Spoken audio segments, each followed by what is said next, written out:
Now, if that's the case, why would Jacob offer to work 7 years in lieu of the bridal price? Why didn't he offer to work only 3 years? 3 years is how many shekels? There's 36 months. You get 1 shekel a month. So that would have been the equivalent working 3 years of 36 shekels. Tonight we're going to pick up where we left off last week. So turn in your Bible to the book of Genesis chapter 29. Verse 14, then Laban said to him, you are my own flesh and blood, and Jacob stayed with him for a month. Now, we know from reading the story that Jacob actually stayed with Laban for 20 years. So why does verse 14 say that Jacob stayed with Laban for a month? Does anyone know? Well, it says that because that's how long Jacob stayed with Laban as a guest. You see, when Jacob went to Haran, he thought it would only be for a few days, because that's what Mama told him. Look back at Genesis chapter 27, verses 43 through 45, and let's look at what Mama specifically said to Jacob.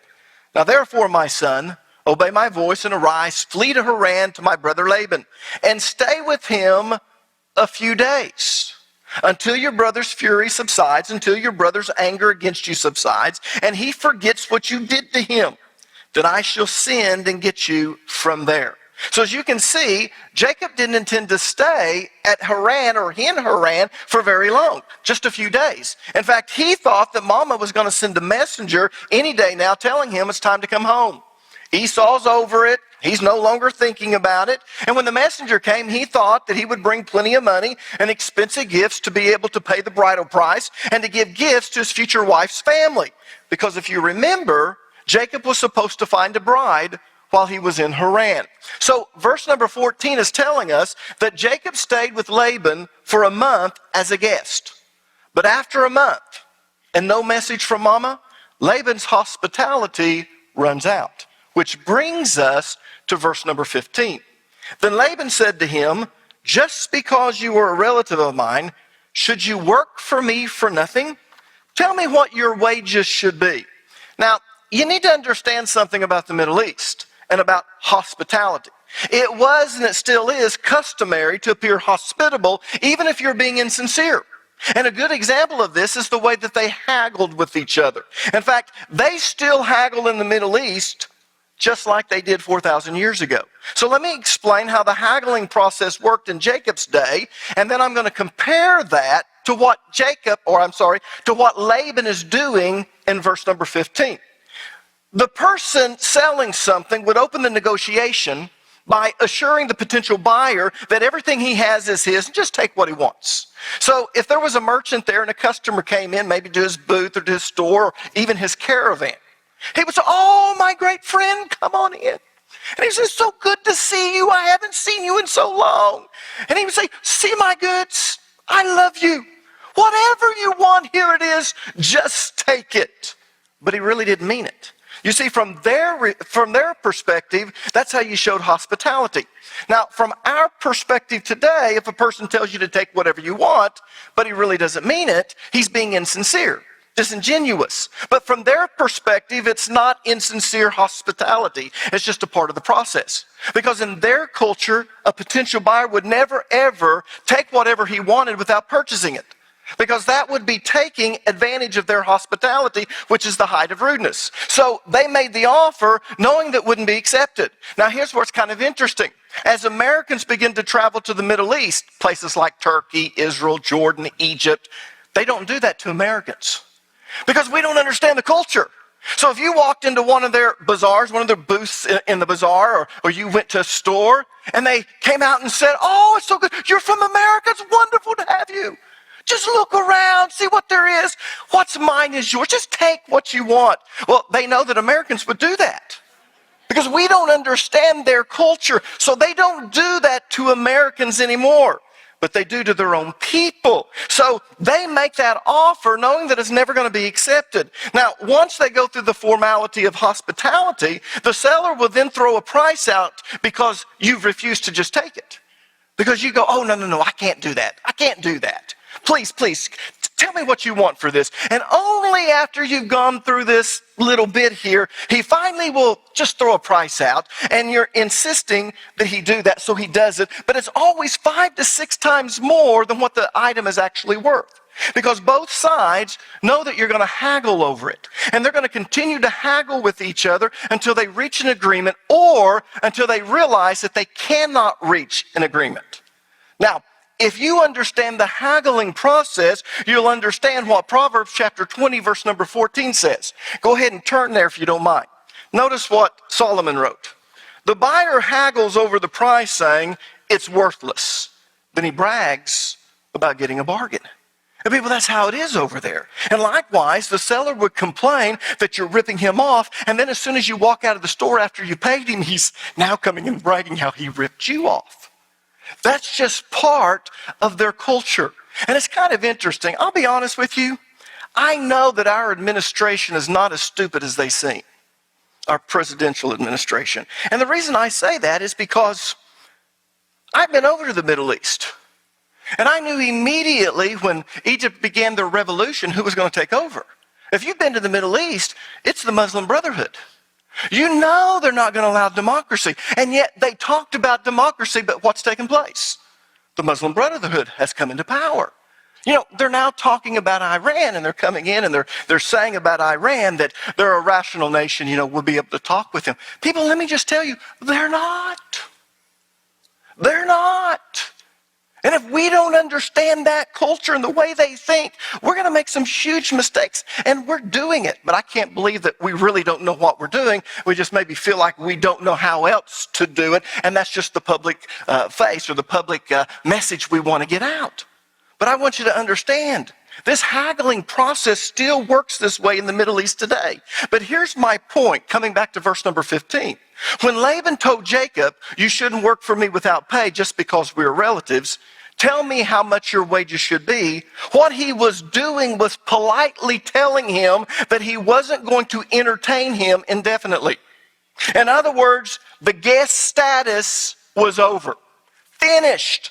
Done. And from now on, he needed to work for his room and board, or he needed to go home.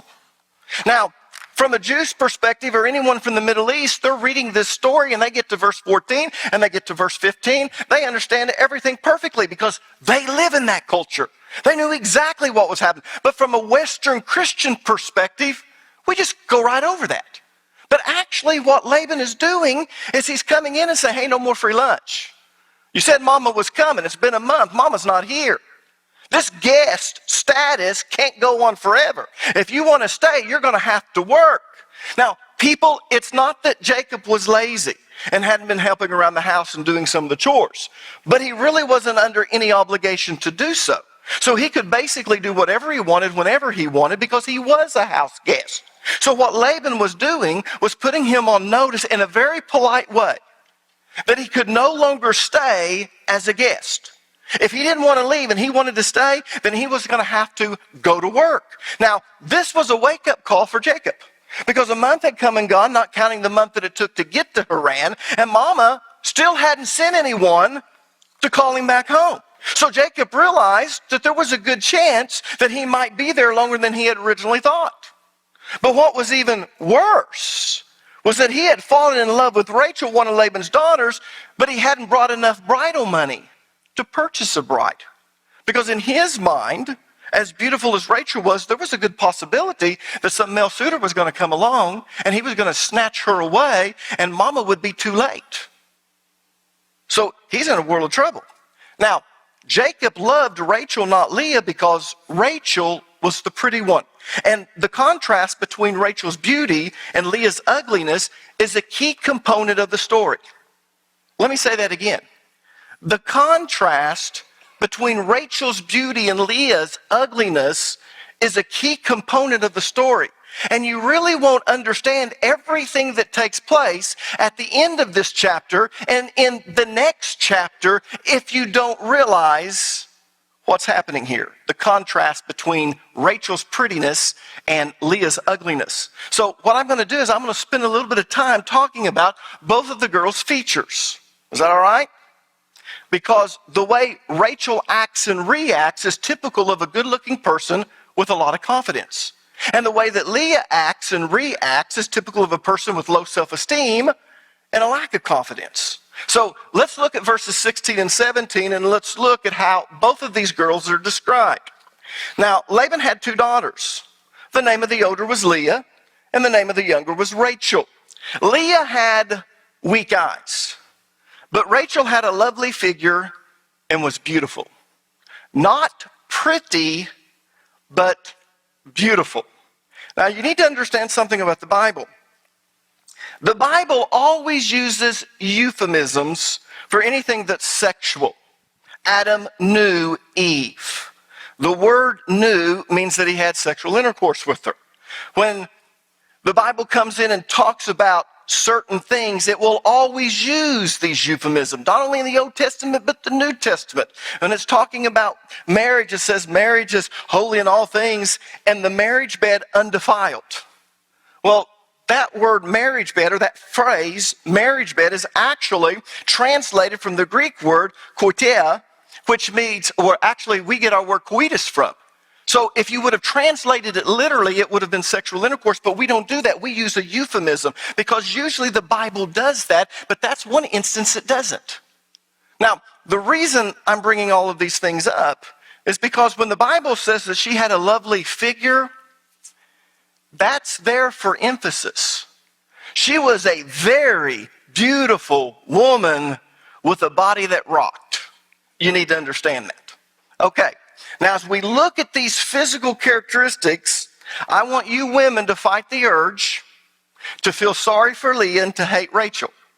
Because these details that are part of the story are not put in there for you to feel sorry for Leah and for you to hate Rachel. They're put into the story so that you can understand the situation and you can understand why Rachel acts the way she does and reacts the way she does, and why Leah acts the way she does and reacts the way she does. All right? So, it's also going to help us to understand why Jacob loved Rachel and hated Leah. Now, I know immediately when I say that, people say, ooh, I don't like it when you say that Jacob hated Leah. But what's interesting is that's exactly what the scriptures say. But it doesn't mean what we think it means, even though it says that in the original Hebrew. And I'll explain why when we get to that part, because you need to understand something about Hebrew. But the scriptures explicitly states that Jacob loved Rachel and he hated Leah. Turn with me, if you would, to Genesis 29, verses 30 through 31. We're kind of jumping ahead. I want you to notice what it said. And he went in also unto Rachel, and he loved also Rachel more than Leah. Now, he went into, that's kind of a, again, euphemism. It's a nicer way of saying something socially unacceptable. He went into the bedroom with her. He knew her from a sexual way. And it says he loved also Rachel more than Leah, and served with him yet 7 other years. And when the Lord saw that Leah was hated, he opened her womb, but Rachel was barren. Now, as I said, this is a key component of the story. And if we don't look at this on a deeper level, we won't get the full impact of the story, and we won't understand why Jacob loved Rachel so much. But the Bible seems to indicate that he hated, and we'll find out what that means, Leah. And we also want to understand what happened and why it happened that way. So, let's talk about their birth order and their physical features. Leah, of course, was the oldest. It tells us that. And the only way that the Bible describes her was to say that she had weak eyes. Look at verses 16 and 17 again, and I want you to underline the word weak. Now, Laban had 2 daughters. The name of the older was Leah, and the name of the younger was Rachel. Leah had weak eyes, but Rachel had a lovely figure and was beautiful. Now, the word weak is translated from the Hebrew word orach. I'm trying to do it right. It's kind of interesting, but they have the tendency in modern Hebrew, and we assume it's based upon ancient Hebrew, but it was a dead language. They've revived it. But what's interesting is they row their R's, and they come in and combine that H with the K sound. If you want to say that you want to eat lunch with someone, you would use the word to eat, le'achol. If you want to know where a street is, it's lachov. Macha is tomorrow. Now, for us, we tend to spit when we say that. But this word weak is translated from the Hebrew word rock. I can't do it. Rock. And it means weak in the sense of small or scrawny. So what this is saying is that Leah didn't have the ability to open her eyes all the way. So they looked like little slits. And it appeared that the reason that she couldn't open her eyes all the way was because she didn't have the strength to do it. And that's what is meant by weak eyes. Now, listen to me because this is very important. What the Bible is describing is actually a medical condition. In other words, Leah had one of two things wrong with her eyes. She either had what is known as ptosis or she had dermatochalasis.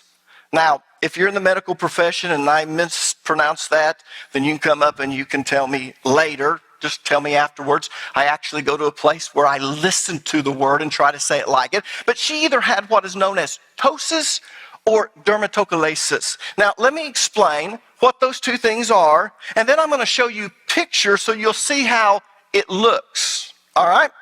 Ptosis is a drooping of the eyelids, or actually the upper eyelid, and it's caused by muscle weakness or paralysis.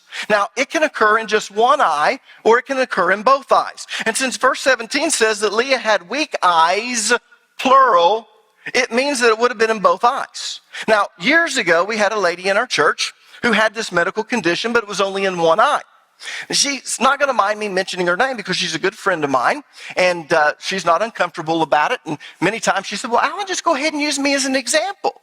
I said, are you sure about that? And she said, yeah. So we had a person in our congregation that actually had this medical condition, and her name is Janine Lindsay. How many of you know Janine Lindsay? What she has is ptosis. That upper eyelid is paralysis on one side. Now, let me show you some pictures of people with ptosis. Here's the first picture. It's of a little boy, and you really probably can't tell this very well, but notice his right eye. He wasn't bit by a mosquito.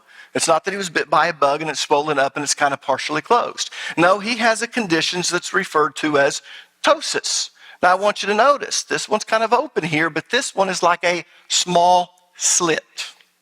This is a picture of ptosis occurring in both eyes. See this? He has it in both eyes. Notice how they're not full eyes. It is slits. And it looks like he doesn't have the strength to open it up. Now, you need to understand the cause of ptosis. Either the muscle in the upper eyelid is weak or there's paralysis. If there's paralysis, there is nothing they can do about it. This is the way they look all the time. Now, let me show you two more pictures of it, one with both eyes and one with only one eye. Here's both eyes, another picture. She's actually been able to have this surgically corrected because hers wasn't paralysis. Hers was simply weak eyes, so they were able to come in, strengthen those things up, do a little bit of surgery. But notice how she looked all the time. Does she look sleepy? She looks kind of, and it's like, open your eyes. She couldn't open her eyes until she had the surgery, and this is what it looks fixed. Here's another picture of just one eye. He has it severely. His is not something that can be corrected. And the reason it can't be corrected is because his isn't a weak muscle. It is a paralysis. Now, maybe they've actually made some improvement or they've learned something where they can come in and do it. But the material that I've read up to this point, they couldn't correct that. Now, can you see why Leah would have been described as having weak eyes? That's exactly what ptosis looks like. It looks like you don't have the strength to open your eyes fully or all the way. Now, the other condition that scholars think that Leah might have had is called dermatochalasis. Dermatochalasis is an excess of skin in the upper eyelids. So what happens is the upper eyelids actually cover the upper eyelashes and half of the eye. So it gives the appearance of a weak eye look. Let me show you two pictures of dermatochalasis. Here's the first one. She's had surgery because basically what it is just excessive skin, too much skin on the upper eyelids. So what happens is it droops down. The way that you can always tell if someone has dermatochalasis rather than ptosis, in dermatochalasis you can't see the upper eyelashes. Now notice at the top of the picture, do you see the eyelashes? No, because there's too much skin, so it actually comes down and it loops over the eyelashes, and the eyelashes are underneath it. And the reason you surgically correct it today is because you know how all the sleep gets in your eyelashes. Well, to clean theirs out and to keep from infections out, they got to pull it up and be able to clean it really well. So she's come in and she's had surgery. They've cut that out, and here's what she looks like now. But 4,000 years ago, you couldn't do that. Here's another example of dermatochalasis. He doesn't seem to have it as bad, but if you notice, you can't see the upper eyelashes. Now, here's what you need to remember, especially as you go through the story. The term weak eyes describes her physical appearance, and it refers to a medical condition. It does not refer to eyesight. Some of you have study Bibles. Some of you have layman commentaries or expository commentaries, and it will say things like, she possibly had weak eyesight. No. This isn't saying that she's nearsighted. She's legally blind. It's not saying that at all. It doesn't mean tender or delicate. If you've got the King James Version or you read the NLT, it's going to say tender, it's going to say delicate. It does not mean that. It refers to her physical appearance, and it means that she either had ptosis or dermatochalasis. But more likely, she had ptosis. Now, at that time, and in their culture, Leah's medical condition would have been an embarrassment to the family. How many of you support the smile train? How many know what the smile train is?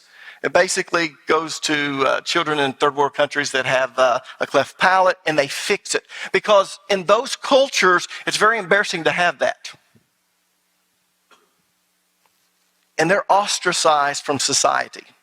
They really don't get to participate.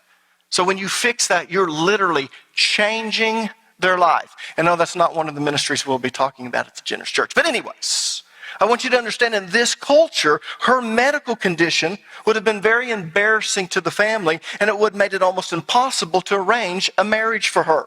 And remember, the oldest must marry first. So that explains why Leah was still single and Rachel wasn't betrothed.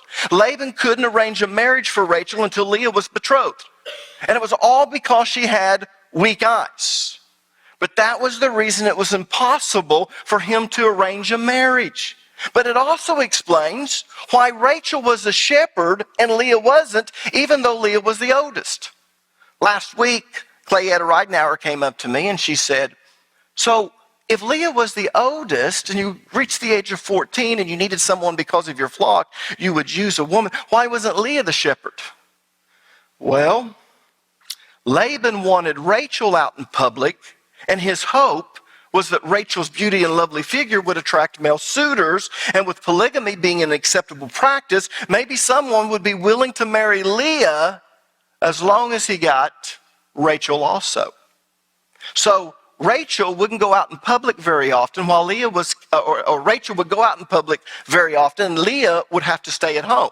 Now, we're going to see, as we read through the story, how this medical condition affected Leah's self-esteem and personality when we get to the end of the chapter.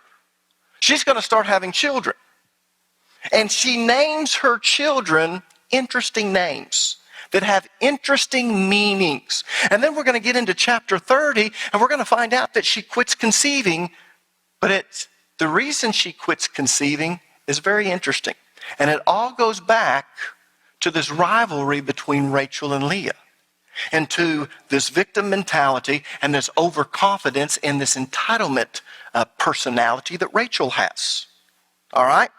So trust me, their physical features not only affected their self-esteem and their personality, but also affected their actions and their reactions. And Jacob is going to be caught in the middle. Leah is going to feel like Jacob hates her. And we'll understand what it means by hate, because in the way the Hebrews meant it, he did hate her. And you're going to see why he loved Rachel and how he's caught in the middle between the two. Now, look at verse number 18.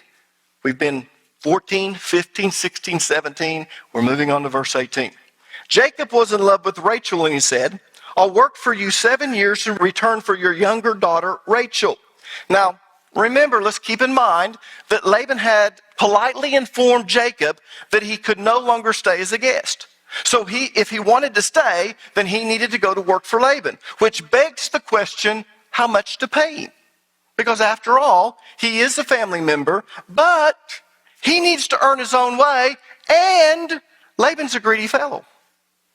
We already saw that when Abraham's servant came to get a wife for Isaac.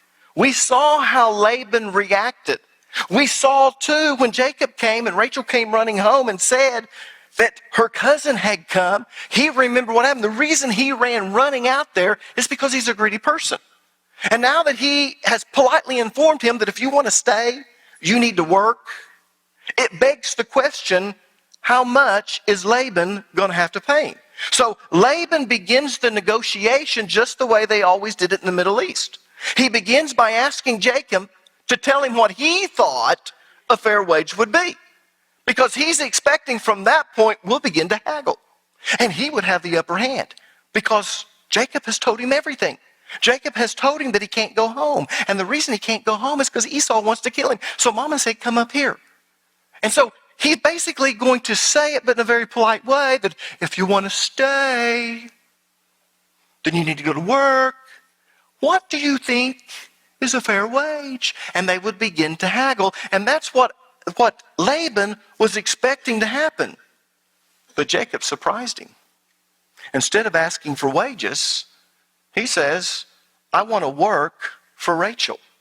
So he offered to serve Laban for 7 years in lieu of paying the bridal price. Now remember, you had to pay the bridal price. 7 years, people, is what he offers. Now, most of us read this and we go, 7 years, that's a long time. But we really don't realize what a great deal this was for Laban. In fact, to understand how great a deal it is, there's no haggling. It's kind of like, whoa, I'll take it before you think. You know what I'm saying? Laban's expecting there to be haggling. Jacob says, I don't want pay. Room and board, and I'll serve you for 7 years if you give me Rachel. No haggling. Wow. Now, why was this such a great deal for Laban? Well, let me explain why. Basically, there are 2 reasons. Number one, it's because 7 years was an unbelievably high offer, and let me explain why I say that. The average bridal price at that time was about 25 shekels. A high bridal price. Let's say the girl is a knockout. She's a hard worker, great personality. Everyone thinks she has wonderful character. A high bridal price was about 35 shekels. And 50 shekels was about the highest bridal price a man could or would ever pay. In fact, it was actually considered to be an absurd amount. If you paid that bridal price, usually it's because you got caught doing something you shouldn't have been doing. Now, where did I get this information? I'm getting this information from G.R. Driver and J.C. Miles' book, The Babylonian Laws, Volume 1, pages 470 and 471. I give you that because every once in a while I'll have someone come up and say, where do you get that information? So that's where I get that information of what they normally paid for the bridal price, what was considered a high bridal price, and every once in a while someone was forced to pay 50 shekels. Now, the Bible supports this. In fact, turn with me, if you would, to Deuteronomy chapter 22, verses 28 through 29, and you'll see why it was considered to be an absurd price and why you were usually in trouble when you had to pay that much. It says, if a man happens to meet a virgin who is not pledged to be married and has sexual intercourse with her, and they are discovered, he shall pay her father 50 shekels of silver. He must marry the young woman, for he has violated her. He can never divorce her as long as he lives. Now, you need to understand something. This is the penalty. This is the punishment. You have violated a man's daughter, so the man who violated the man's daughter is going to receive the maximum punishment. In other words, he's going to have to pay the highest or maximum bridal price, which was considered to be absurd, but you're the one that goofed up. So not only are you going to have to pay the bridal price, but you're going to have to pay on top of that because you've offended his character. You've ruined the reputation of his family. So can you see why 50 shekels was considered to be an absurd price? Not only that, he could never divorce her. And the reason he could never divorce is because this is the punishment. You should have never done that. Let it not be done in the nation of Israel. Now, how much was a shekel worth in Jacob's day? Well, a common laborer was paid 1 shekel a month. So it would take 4 years and 2 months to earn 50 shekels. 4 times 12 is 48 plus 2. 50 shekels, 1 shekel a month. So that's the equivalent of 4-year salary. Actually, technically, a 4-year salary plus 2 months. So to offer to work 7 years for Rachel was the equivalent of paying 84 shekels. Did you catch that? Offering to work 7 years. How many months are in a year? 12. 7 times 12 is 84. You received a shekel, plus your room and board as a common laborer, a month. He was willing to pay 84 shekels for Rachel.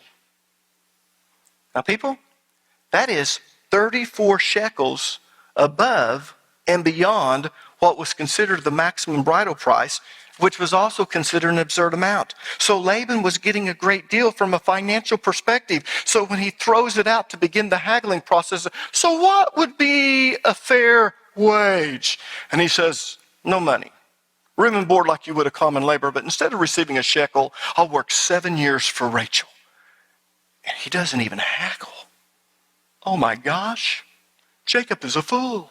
But anyways, Laban was getting this great deal from a financial perspective. The second reason it was such a great deal for Laban was because he was getting 2 workers for the price of 1.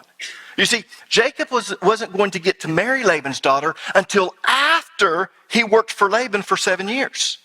Remember, he has to work the first 7 years before he gets to marry, which means that she's not his wife for 7 years. Which tells us that the daughter is going to get to continue working for her father during that 7-year period. Whereas if Jacob had just paid him the bridal price, she would have immediately stopped working for her father because she would have had her own family and she would have started working for Jacob or her husband. But since she didn't become Jacob's wife until after the 7 years, she continued to work for her father. So Laban was receiving 2 workers for the price of 1, and it doesn't even come due for 7 years. Now, is everyone able to follow my reasoning? Everyone following that? Good. Because it's important to realize that Laban was getting a great deal with Jacob's offer. And then when we get to the tricky part, which you know is coming, we're going to see how this all goes down. Now, let me ask you a question. Why in the world did Jacob make such a generous offer? I want you to think about that. We know that Jacob was in his 40s. I've proven that to you. He is a smart, cunning man. He's learned the family business. He's prospered his father Isaac. I mean, when Isaac got to the age, remember, 60 years old when the twins are born. So when he gets to his old age and he's ready to bless them, it's kind of interesting. He's 100 years old and he's almost blind, so he was taking care of the family business. Jacob was. So Jacob is not this impulsive type of person. In fact, when his mother told him, you go put on Esau's clothing and you go in there and you pretend to be Esau and get Esau's blessing. What did he say? Oh, no, Mom. That will bring a curse upon me. You see, he thought things through. So why in the world would he make such a generous offer? I mean, think about it. If 50 shekels was considered to be an absurd amount to pay as a bridal price, and the reason it was considered an absurd price was because it was the equivalent of 4 years' salary, actually 4 years and 2 months. Now, if that's the case, why would Jacob offer to work 7 years in lieu of the bridal price? Why didn't he offer to work only 3 years? 3 years is how many shekels? There's 36 months, you get 1 shekel a month. So that would have been the equivalent working 3 years of 36 shekels. Now remember, 25 is the average bridal price. 35 is what? The high price. 50 is absurd. You got to be in trouble to pay that. So why did he say, she's beautiful, she's a knockout, I'll pay the high price, I'll work for you for 3 years? Why didn't he do that? Well, I'll tell you why. It's because he wanted to marry the youngest daughter, not the oldest. And Jacob thought if he paid twice the amount of the normal bridal price, Laban would allow him to marry Rachel even though Leah wasn't married. Because after all, he's offering to pay double the bridal price and a high bridal price to top it off. So he's paying the price that Laban would have received for Leah, plus he's paying the bridal price for Rachel. Think about this. 7 years is 84 shekels. If he paid the high price for not just Rachel, but also Leah, he would be paying 70, 35 and 35. But in his mind, by doing this, it would be okay for Rachel to get married before Leah did. Because after all, Laban is going to be getting paid as if Leah was getting married also. Now, does everyone understand what I'm saying? Good. But here's what's interesting. Laban never officially agrees to do that. Not technically. Does he imply? Yes. He implies that that's acceptable and that he's agreeing to this. But technically, he never did agree to it, and we're going to see why I say that next week. And Jacob is going to learn a very hard lesson, which we'll look at next week. After the blessing fiasco in which Esau threatened to kill Jacob, Isaac and Rebekah sent Jacob to Haran to stay with her brother for a while. But it was only supposed to be for a few days. Look back at Genesis chapter 27, verses 43 through 45. It says, "Now therefore, my son, obey my voice and arise, flee to Haran to my brother Laban, and stay with him a few days until your brother's fury subsides, until your brother's anger against you subsides, and he forgets what you did to him. Then I shall send and get you from there." So as you can see, Jacob never intended to stay very long with his uncle Laban. In fact, he thought that Mama was going to send a messenger at any time telling him that it's time to come home, Esau's over it, everything's fine, come on back. And that's what he told Laban, that he was only going to be there for a few days. But after a month and no message from Mama, Laban's hospitality runs out. So Laban told him in a very polite way that he was no longer welcome as a guest. Now, if you don't understand the culture and the customs of that time period, then you don't see that when you're reading through the Bible. Because it makes it sound like he's being so nice and friendly, and he's saying, we're family, tell me what your wages. You know, it's not right for you to be in my home and not being able to earn money. So tell me what you think your wages should be. And we read that and we go, wow, that's so nice of Laban. But actually, if you understand the culture, if you understand the customs of that time, basically he was telling him, you have one of two choices. You can either go to work for me or you can go home. But either way, you're no longer welcome to stay at my house as my guest because I'm not going to take care of you indefinitely. And basically, he just said it in a nice way. And that's what he was doing. Now, during that 30-day period where he was staying with Laban as a guest, he fell in love with Rachel. But he didn't have any money to pay the bridal price. Because remember, when he left in a hurry. But not only that, he thought he was only going for a few days, and so did Mama, and so did Daddy. And so they just sent him off with enough supplies, enough money to take care of him for a few days. Well, he gets there, and everything begins to run out. Well, he's fallen in love with Rachel, but he doesn't have enough money to pay the bridal price. You see, in those days, if you wanted to marry a woman, you had to compensate the father for the loss of his daughter's service and for her potential offspring, because he was losing a worker. So you had to pay the father of the bride a particular sum of money, and that was known as the bride price, or what we would refer to as the bridal price. Now let me give you an example to illustrate what I'm talking about. Turn with me, if you would, to the book of Exodus, the 22nd chapter. Let's read verses 16 through 17. "If a man seduces a virgin who is not engaged to anyone and has sex with her, he must pay the customary bride price and marry her. But if her father refuses to let him marry her, the man must still pay him an amount equal to the bride price of a virgin. Now, this law was a strong incentive for young men to restrain from premarital sex. Because if you had sex with a man's daughter, you were required to marry her unless the father didn't want you to. And there were times when the father didn't want that. And the reason he didn't is because maybe the young man came from a family that didn't have a good reputation. Or maybe he was known to be abusive. Or for whatever the reason, the father would say, I don't want you to marry my daughter. But even then, you still had to pay the customary bride price. In other words, you had to pay a sum of money to the father of the bride as compensation for the loss of his daughter and potential offspring. Now you might say, well, wait a minute. Even if he said he didn't want it? Yes, because he had violated a virgin. And as a result of that, there would probably be less chance of another man coming in to marry her. So he was required to pay the bridal price even if he didn't marry her. Now, sometimes we look at this and we think that's kind of funny, but we need to understand something in this culture. Boys, or I should say men, were highly sought after. And the reason they were is because they helped to come in and earn the living. They worked on the farm. They did all of those type of things. And so it wasn't very good, in a sense, to have a lot of women because they couldn't do the work that helped to be able to come in and to bring the money in. So what you wanted is you wanted to have sons. Because if you had a daughter, what was going to take place is she was going to grow up, and yes, she would work around the home, but she would move away. And because families worked the land together or they worked their business together, every time you had a son and he married, you just brought another worker into the family. Not only that, she was going to have children, which were going to be more workers.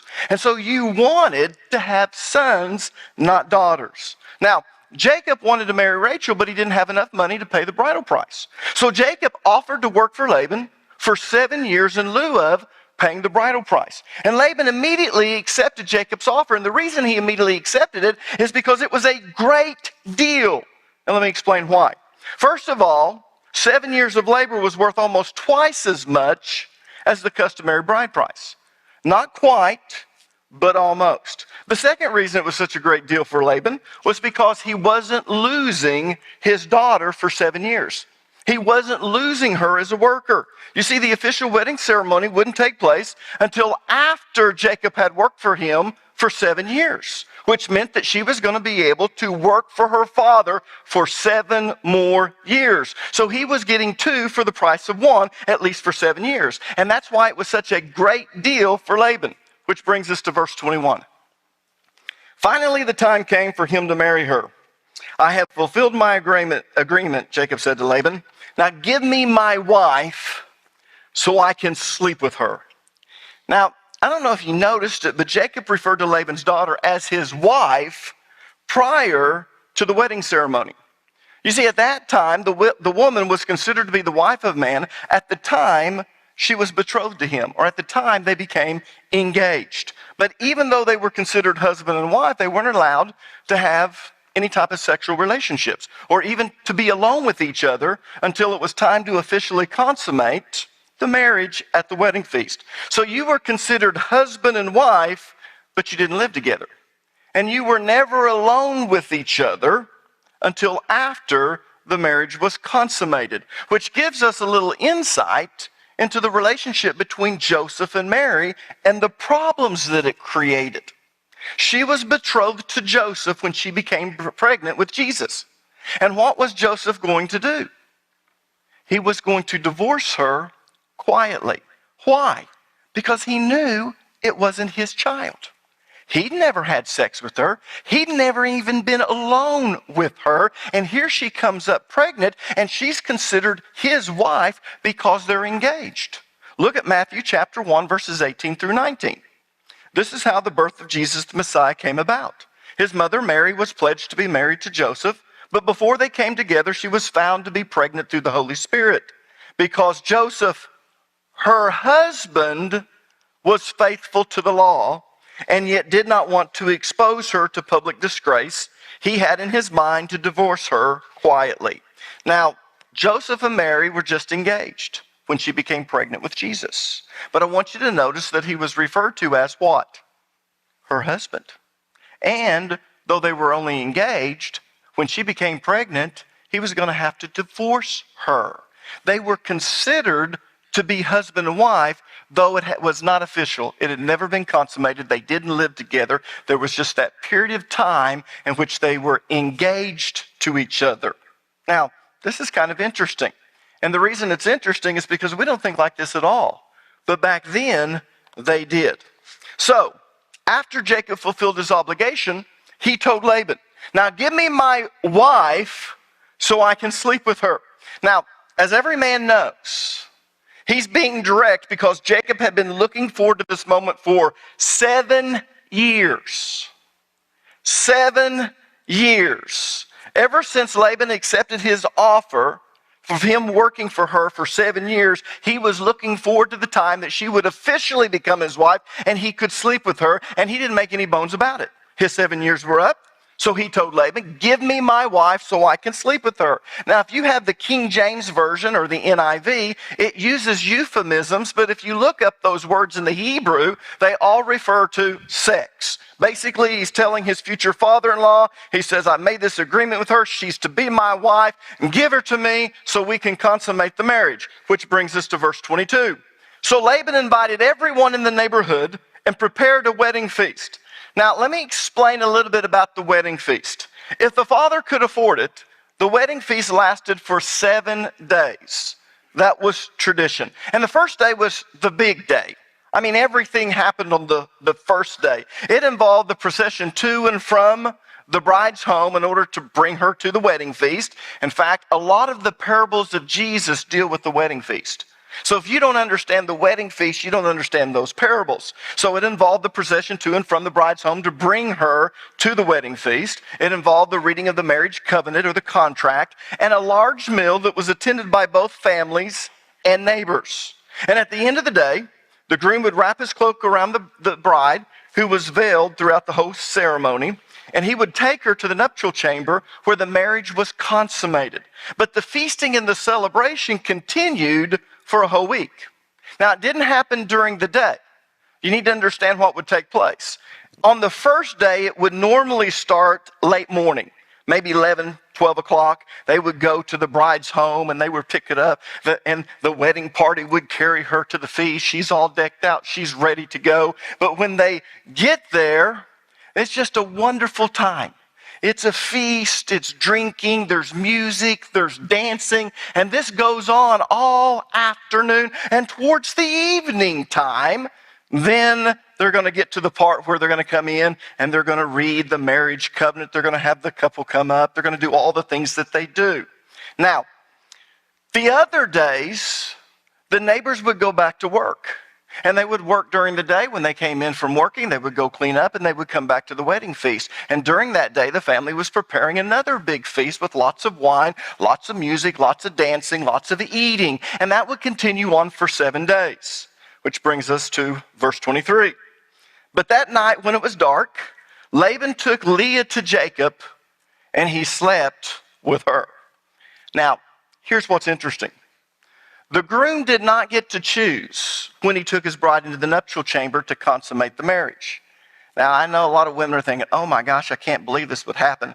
But literally, he would take the bride into the nuptial chamber and they would consummate the marriage while all the guests are outside.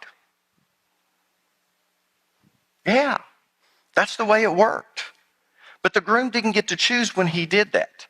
If he did, it probably would have happened as soon as the wedding feast began, right? No. They didn't allow the groom to do that. The groom had to wait until the father of the bride gave her to him. And this is the way that it normally occurred. After a toast by the father of the groom, the father of the bride would escort her to the groom and present her to him. At that point, the groom would wrap his cloak around her, would escort her into the nuptial chamber. And that's where we get the tradition of giving the bride away. You know, we look at some of the things that we do at a wedding ceremony, we don't understand why, but they're based upon Christian traditions. One of the reasons that you will have families sit on opposite sides? It's because it's a covenant. You're bringing two families together. And in the covenant, what you would do is that you would put one side or one family on one side and one family on the other side, and the couple would walk between them, symbolizing that in this covenant union, we're bringing these two families together into one family. And that's why we do that. And it's interesting because once you come up, what does the minister normally say? Who gives this woman to be married? And the man used to say, I do. But now, because we want to include women as much as possible, he will say, her mother and I. And then I'll say, please join their right hands. He steps back, they join their right hands. We did the little switcheroo. They're facing out towards you, and we start into the wedding ceremony. But the majority of the things that we do are based upon the Christian traditions that actually goes back to Old Testament Judaism. One of the reasons, and we don't do rice anymore, it's not green, so we throw out bird seed. But anyways, we used to do rice. Do you know why we did that? We did that because we wanted them to be fruitful. And so after that, on the second and third day, when they would come back, everyone knew they had consummated. They're enjoying the wedding feast too. The neighbors, the family, they would bring fruit and lay it before them. And what they were saying is, we want you to be fruitful and have lots of children. And so when we're throwing that rice out there, what we're saying is, be fruitful, have lots of children. And today people don't want to do that. But anyways, that's why we do all of those type of things. But that's where we get the tradition of the father giving the bride away. But that's also why verse 23 says, but that night, when it was dark, Laban took Leah to Jacob and he slept with her. You see, without Isaac being there to make the toast, designating that now was the time, Laban could wait as long as he wanted to escort his daughter to Jacob. And trust me, he waited a long time because he wanted it to be really dark to pull off what he had planned. Verse 24. Laban had given Leah a servant, Zilpah, to be her maid. Now, in that culture at that time, it was customary for the bride's father to give her a wedding present. It's what we would call a dowry, but it was a little bit different back then. Yes, it was used as insurance, but the whole purpose of it was in case she became a widow or in case she was divorced, because divorce was permitted. As a result of that, there needed to be some type of insurance policy that was there for her not to actually go into extreme poverty and to be able to make it until other resources were available and hopefully get back to her family. So it was customary to give what was known as a wedding present. And it's usually not mentioned in the Bible unless the gift was considered to be exceptionally generous. Now, giving a handmaiden as a wedding gift was considered to be very generous, and that's why it's mentioned. If you remember, when Isaac received his wife, if you remember, she was given a handmaiden. That was a very generous gift, and the reason it's put in there is because of that. But there's another reason that this is mentioned, and that's because Zilpah would become a concubine and would bear Jacob children at Leah's request. And that's why she's introduced here. She's introduced so that later on we're going to know how and why she came into the picture. No, Jacob didn't marry a third woman, and he didn't marry a fourth woman. Remember, in their period of time, you wanted to have a lot of children because they were workers, and it produced strength. If you were attacked by anyone else, you wanted to have a lot of males, so you wanted to have a lot of children. And it was a real shame if a woman couldn't bear children. It was almost considered to be, well, it wasn't almost, it was considered to be a curse from God if a woman couldn't have children. So this wasn't unusual for a man in that time, in that period, to not only have wives, but also have concubines, and for the wife to give her handmaiden as a concubine. I just thought I'd throw that in there because sometimes as we're reading through the Old Testament, it doesn't make sense. Verse 25. But when Jacob woke up in the morning, it was Leah. What have you done to me? Jacob raged at Laban. I worked 7 years for Rachel. Why have you tricked me? Now you see that? It was Leah. Those three words perfectly describe Jacob's shock, but also his panic. It was Leah in the morning. Man, he thought he had this great wedding feast. This is great. I've worked 7 hard years. And in the morning, there's light. And it was Leah, not Rachel. In the Hebrew, it's just 3 words. It was Leah. Oh my gosh. And it captured Jacob's shock in his panic. And I'll explain why he panicked in just a minute. Now, let's be honest, women. How in the world could Jacob not know? Think about that. How many of you women are thinking, now wait a minute. How in the world could Jacob not know? Really? Really? How many of you women are thinking that? Oh yeah. Well, let me explain why and how Laban was able to trick Jacob. First of all, it was really, really dark. You see, without Isaac at the wedding making the official toast, Laban could wait as long as he wanted before he gave his daughter to Jacob. And he waited until it was nighttime. He waited until you couldn't see anything. I don't know if it was a cloudy night, and so it was blocking out the moon and the stars, but it tells us that he waited until it was dark. And in the original Hebrew, it means pitch dark. Secondly, Jacob was really drunk. Now, I don't know if that's a good excuse or not, but you see, wine was a major component of all types of feast in those days. You didn't have a feast if you didn't have wine. And if you remember, Jesus' first miracle was turning water into wine at a wedding feast in Cana. How many of you remember the story? People, they had run out of wine, and it was a major catastrophe. It was an embarrassment to the family. They had all these people coming to this marriage feast, and the implication is Jesus didn't really come on the first day. He came somewhere in the middle of the wedding feast, but the family hadn't planned. Maybe they thought they could pull off a 7-day wedding feast, but they had gotten to the point where there wasn't any wine, and it was horrible. And of course, Mary comes to Jesus and tells him, he says, what have I to do with you? In other words, now wait a minute.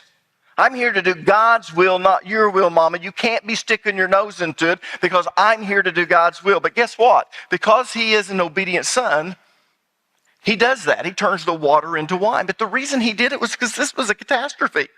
And so they had all this wine here. And that was another reason that Laban waited so long before he gave his daughter to Jacob. It's because he wanted Jacob to be drunk.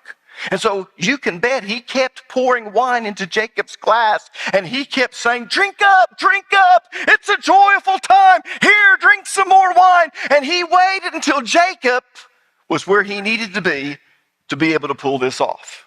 And last but not least, the bride remained veiled through the whole time she was at the wedding feast on the first day. And she would have worn that veil into the nuptial chamber. So Jacob never saw her face until the next morning. It's really, really dark. He's really, really tipsy. And she's wearing the veil. And that explains why and how Laban was able to trick Jacob. Now, I want you to notice Jacob's response when he discovers he slept with Leah rather than Rachel. People, he panics. Most people don't know that, but the reason they don't know that is because, again, they don't understand the customs, they don't understand the culture, so they don't understand what it meant for Jacob to look up and to turn over to his bride in its droopy eyes. Oh my gosh. He panics. Look back at verse 25. But when Jacob woke up in the morning, it was Leah. What have you done to me? I want you to notice.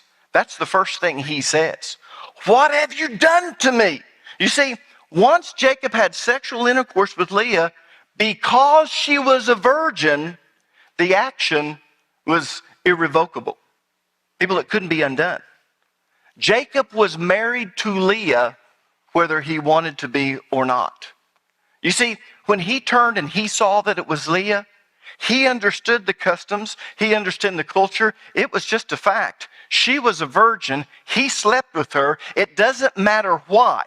According to law, he not only has to marry her, and he has no question, or he has no say-so in this. But not only that, he can't divorce her. So he comes to Laban and he says, what have you done to me? Look at Deuteronomy chapter 22, verses 28 through 29. I want you to understand how it was in Jacob's day. Suppose a man has intercourse with a young woman who is a virgin, but is not engaged to be married. Now, this is different from Exodus. This is different. If they are discovered, he must pay her father 50 pieces of silver. What is that for? That's the bridal price. That's the maximum bridal price, because this is a penalty. Then he must marry the young woman because he violated her. And he may never, ever divorce her as long as he lives. See, this tickles me. How many of you men does this tickle? It kind of tickles me, because you have to admire Laban when you read this story. He didn't think he was ever going to be able to marry Leah off. She had this medical condition called ptosis, remember? That's where either these muscles in the eyelids are severely weak or they're paralyzed, and normally they're paralyzed. So you can't help it. Your eyelids are always 3/4 of the way down. And this was a very great shame upon the family. And she's the firstborn. And because she's the firstborn, she has to get married. And so here Laban is, and he's wondering, how in the world can I get her married? But there's this one little clause out here. Now, I know that this is the law, the Mosaic law, and this happened before the Mosaic law, but you need to understand that much of the Mosaic law was actually based upon the laws of that time. It just made it according to God's will. Now, what's interesting about this, that was the law of the time. And so he comes in, and Laban understands this law that if he sleeps with her, and it doesn't matter how, she is a virgin, he's violated her, he must marry her, and he can never divorce her. Not only that, you have to pay 50 shekels. So the 7 years that he worked for Rachel doesn't count. Did you hear what I said? The 7 years he worked for Rachel now no longer counts. That's why, to me, it kind of tickles me, because, man, Laban is a sly fox. Leah was a virgin, so all he had to do was figure out a way to get Jacob to sleep with her. And it didn't matter whether he was tricked or not. It was a done deal. And there was nothing that he could do about it. And Jacob, when he turned over on his wedding morning and he saw Leah there, he panicked. That's why he said, what have you done to me? Because it's a done deal. And then he wants to know why. Now he hits that point. How many of you have ever been tricked and you want to know, you look at him like, what have you done? What? And then when it finally hits you, it doesn't really matter. Now you just want to know why. That's Jacob. Now he wants to know why Laban did this. Look back at verse 25. But when Jacob woke up in the morning, it was Leah. What have you done to me? Jacob raged at Laban. I worked 7 years for Rachel. Why have you tricked me? Now, let's look at Laban's answer, because it's really interesting. Verse 26. It's not our custom here to marry off a younger daughter instead of the firstborn, Laban replied. In other words, son, you know our custom. You don't marry off a younger daughter before the firstborn daughter is married. And people, that worked for both males and females. It wasn't just for females. It wasn't just for males. This custom applied to both males and females. A younger daughter couldn't get married until the firstborn daughter had already been married. A younger son could not get married until the firstborn son was married. People, that was the custom at the time. And what Laban said was true. Jacob knew the custom. How do we know that Jacob knew the custom? Not only did his family come from them, remember, their family. Actually, Jacob's marrying his cousin. I know a lot of you say, well, they must have been from Arkansas, but we say Oklahoma. But remember, Rebekah is sending him back, her brother Laban. So Jacob and Rachel are cousins, right? So they come from the same family. Not only that, there's a reason why Jacob is 47 years old and he's still not married. Why would you be 47 years old and still not married? Well, we looked at that. The younger son could not get married until the firstborn son was married. And Esau wasn't mature enough. So Dad never arranged any marriages until finally Esau said, well, I'm just going to take it in my own hands. You see, what Isaac and Rebekah were trying to do was to force Esau to grow up, to quit going around and hunting and fishing all the time, learn the family business. One day, you're going to be in charge of the family. You are the firstborn son. You need to grow up. But he never grew up. And like many parents, what do? You withhold something from your child, hoping that that will be incentive for them to do what you want.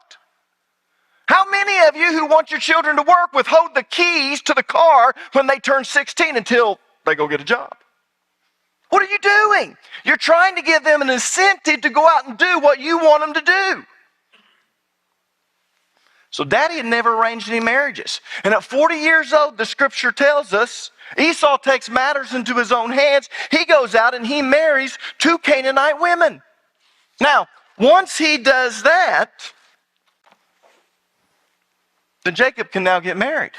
But now we come to the point of the blessing. So because of what this takes place, he's still an obedient child. He hasn't taken anything in his hands. Esau's married. He can now get married. But Isaac and Rebekah haven't made arrangements yet. But it's very close to the time of the blessing. And so what do? After they trick him and he receives the blessing, Esau threatens to kill him. They send him off to live with her brother for a few days. But they tell him, while you're there, find a wife. Find a good wife from our family. You're 47 years old. You should know by now what it takes to make a good wife. Wow. Now let me ask you a question. I want you to think about this. Would Jacob have married Leah willingly to get Rachel if Laban had been up front with him? Let me say that again so you understand what I'm asking. Would Jacob have married Leah to get Rachel if Laban had been up front with him? Would he have done that? I think so. Personally, I really believe that. I think he would have done that. But the way Laban did it was so deceptive and so cruel and hurtful. And I think that's when it hit Jacob. He had done the very same thing when it came to the blessing. And he'd done it thinking that the end justified the means. And if he and Rebekah had gone to Isaac and been upfront about it, in all probability, Isaac would have given Jacob the blessing anyway. If you remember all the circumstances around that story, Esau was sent out to go kill something to eat. Why? Because they weren't doing a big feast. Isaac was trying to do it in secret. And when you look at all the circumstances, Isaac knew that Esau not only didn't deserve it, but he wasn't God's will. Because God had told him and had told Rebekah that the older would serve the younger. In other words, the younger was to receive the birthright. And the truth of the matter is, if Rebekah and Jacob had gone to Isaac and just said, Dad, this isn't right. You know what God told Mom. You know what God told you. You see the difference between our character. Not only that, he could care less. He actually sold me the birthright.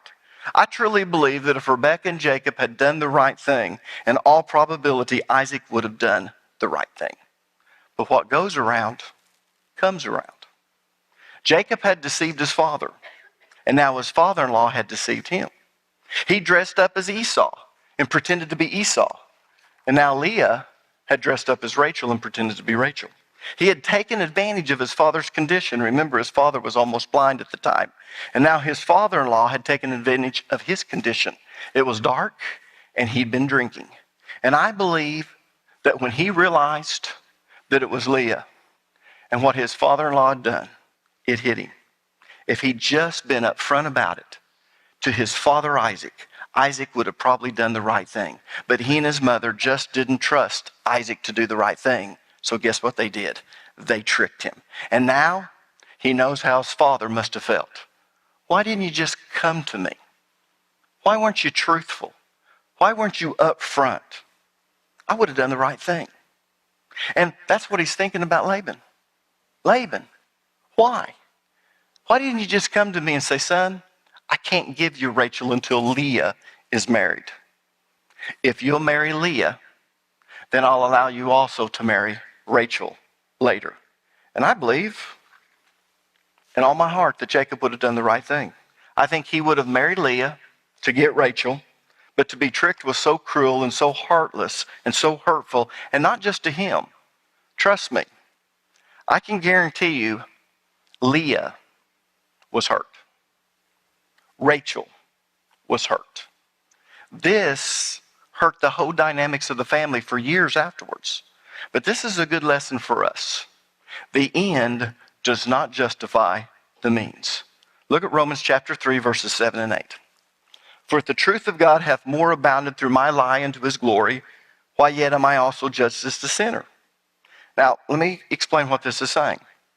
If me telling you a story, and I tell you it's a true story because I know that it's going to touch your heart, it's going to pull your heartstrings, and you're going to make a decision for God.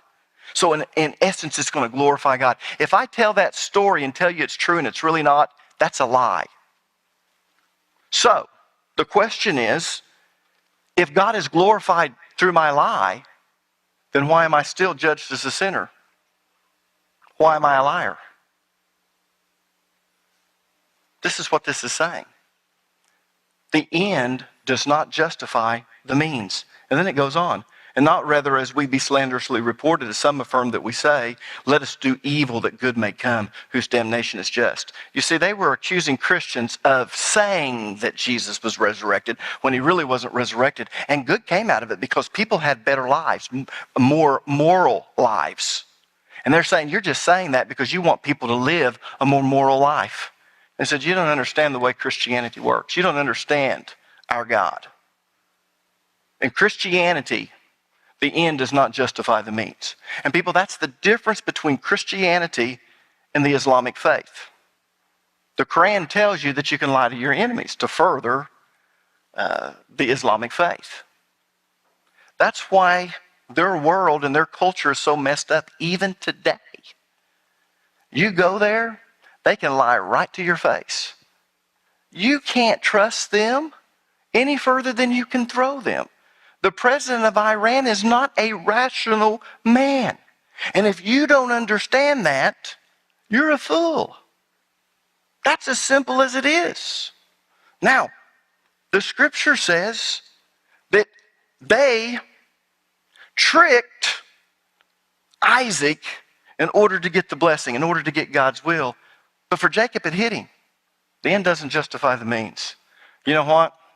If Laban would have just come to me, I'd have done the right thing. And if I'd have just gone to my daddy, I wouldn't be up here running from my brother afraid. I wouldn't be up here penniless. I'd have a good relationship, and this would have been done right. I could have paid the bridal price. I could have taken her home to my family. All of this wouldn't have happened if I'd just done things right. But let's get back to Genesis. Let's read verses 26 through 30. It's not our custom here to marry off a younger daughter ahead of the firstborn, Laban replied. But wait until the bridal week is over, then we'll give you Rachel too, provided you promise to work another 7 years for me. Why? You slept with Leah. Maximum bridal price, so now that doesn't count. You want Rachel? Another 7 years. So Jacob agreed to work 7 more years. A week after Jacob had married Leah, Laban gave him Rachel too. So he didn't have to wait another 7 years. He only had to wait 7 days, finish out the bridal festivities, and then he brought to him Rachel, and he was able to have 2 wives within 1 week. Laban gave Rachel a servant, Bilhah, to be her maid. That's put in there so that we'll understand what takes place later on. So, after the bridal week was over, Laban gave Rachel to Jacob on the condition that he serve another 7 years, which he did. Now, here's what's amazing to me. Jacob never blamed Leah, ever. Not once did Jacob ever berate Leah. In fact, years later, when he's got all of this pent-up anger towards Laban, and it finally comes out, and he accuses him of everything that he's ever done. He accuses Laban of deceiving him. He accuses him of changing his wages 10 times. And he finally accuses him of trying to turn him away empty-handed by keeping what he had promised to pay him. But never once, even when he had let loose on Laban, did he ever say one bad thing about Leah. Never. Ever.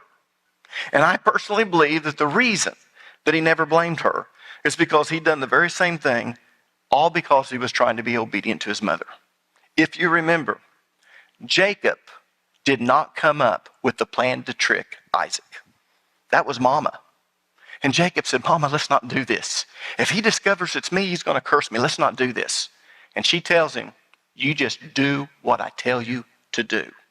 And here he is, a 40-year-old man, knowing it's wrong. He listens to his mother because he wants to be obedient to her. So he understands Leah's predicament, and he never held it against her. He didn't say no to his mother when he should have. So how could he blame Leah for not saying no to her father when she did? And I can imagine Leah. I can imagine when Rachel finds out that Jacob wants to marry and he's promised to work 7 years. She says, but Daddy, what about Leah? I can't get married until she's married. And Daddy says, don't worry about that. I'll take care of it. And Leah comes to him and says, well, Daddy, I heard that you'll take care of it. Well, how am I going to get married? You've already promised Rachel. And he says, don't worry about it. I've got a plan. Just don't say anything. And for 7 years, till they get to that wedding day, and then Laban comes in and says, Rachel, take those clothes off. Leah, put those clothes on. And Rachel says, what? And he says, do what I tell you to do. And Leah's put in this predicament. He says, honey, I told you, I got a plan. She can't get married until you're married. This will all work out. Just listen to me. Why? Because he didn't trust that Jacob would do the right thing. And that's why we do what we do. That's why we do things that we know is wrong, and we try to justify it in the sense that, well, the end justifies the means, because we don't trust that God can work it out if we do what's right. And look at the heartache it caused. Tonight we're going to pick up where we left off last time. So turn in your Bible to the book of Genesis chapter 29, verse number 31. Follow along with me as I read this verse. And when the Lord saw that Leah was hated, he opened her womb, but Rachel was barren. Now, in order to understand what this verse is saying, you have to keep it in context with the whole story. If you remember, Jacob had agreed to work for Laban for 7 years in exchange for Rachel's hand in marriage. The only problem was in their culture at that time, their firstborn had to be married before any of their younger siblings could marry. So Leah, being the oldest daughter, had to be married before Rachel could be married.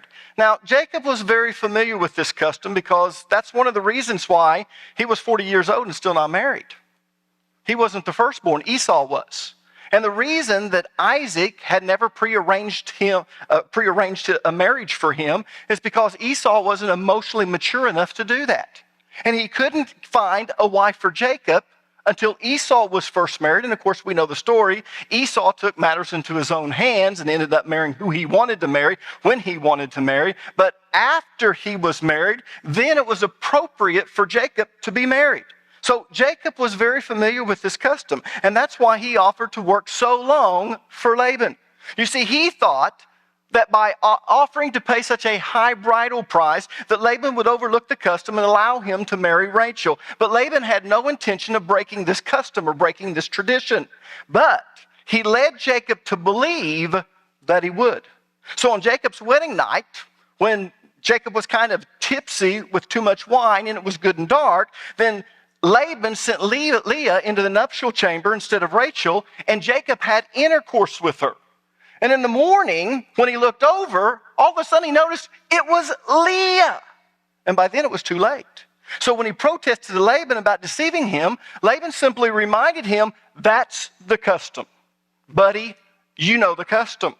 That's why you're up here in the first place, because of the firstborn, the blessing. You understand that. But being the man of integrity that Laban was, and I hope you know that I'm being facetious, he did offer to give Rachel to Jacob if he agreed to do two things. Number one, to fulfill the bridal week with Leah as if nothing was wrong. And number two, to work for him another 7 years. And of course, Jacob agreed. So after the bridal week was over, Laban gave Rachel to Jacob in marriage. In other words, he didn't have to work another 7 years and then get Rachel. No. Laban understood that he couldn't push Jacob too far because he really had deceived him.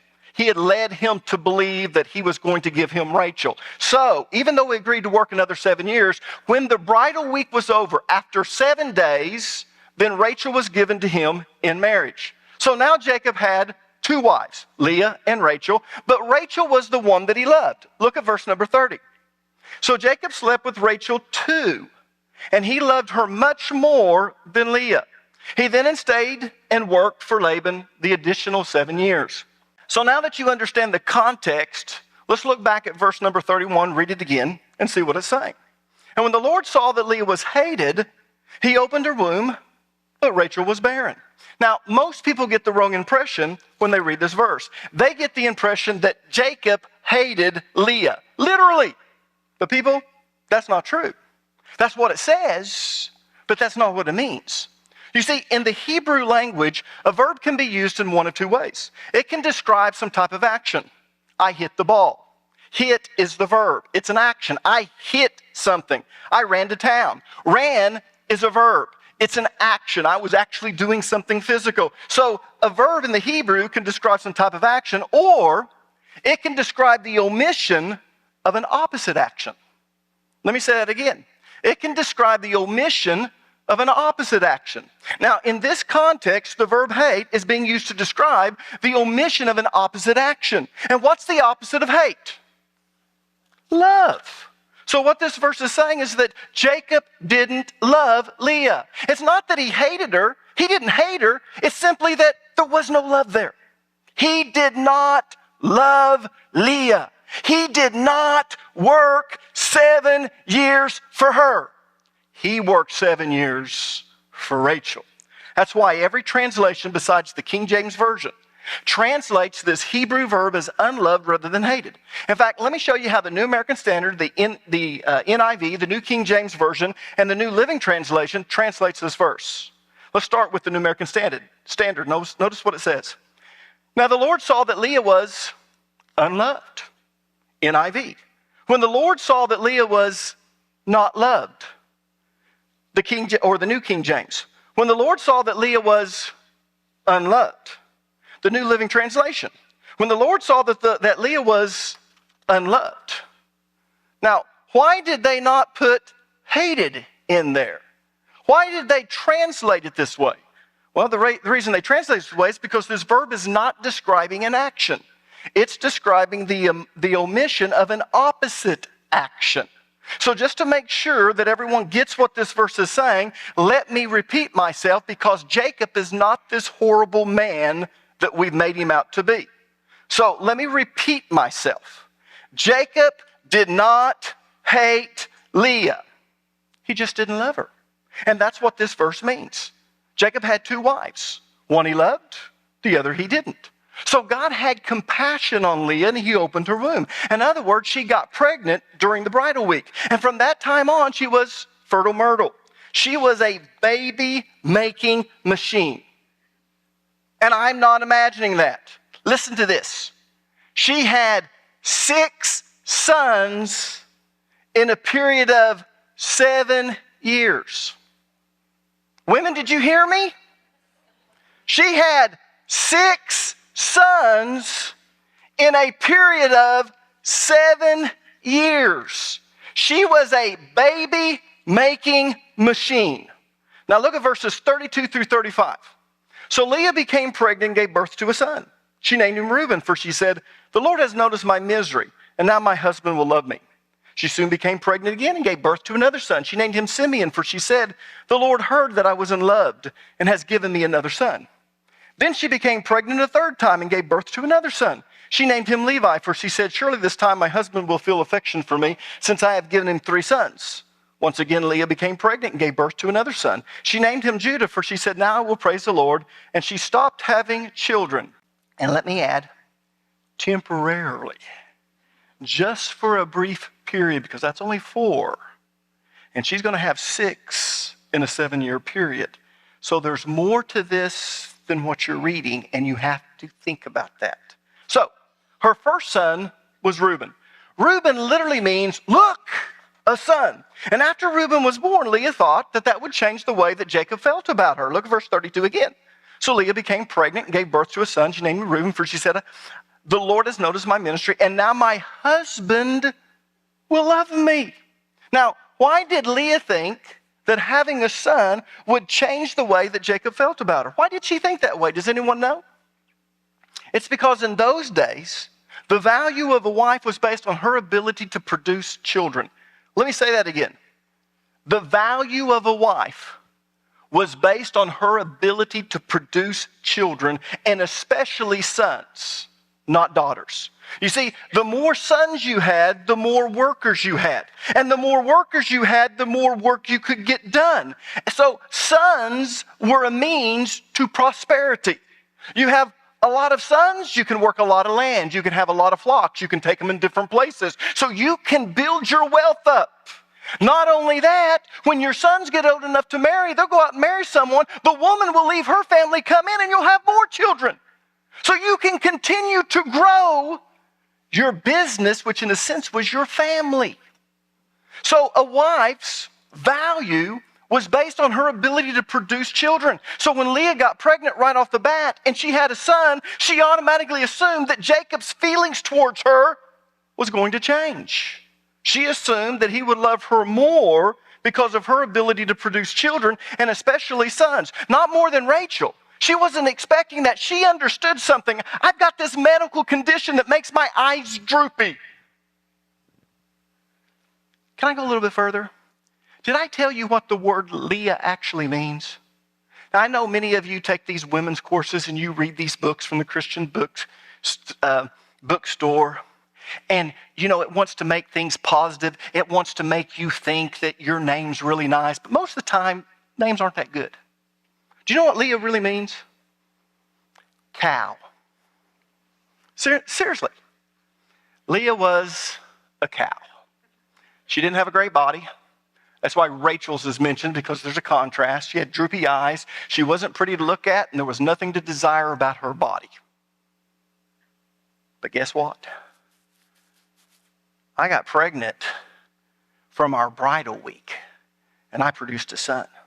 So she thought because of that, this is going to change the way that Jacob feels about me. But she was sorely disappointed, because it didn't change the way that Jacob felt about her.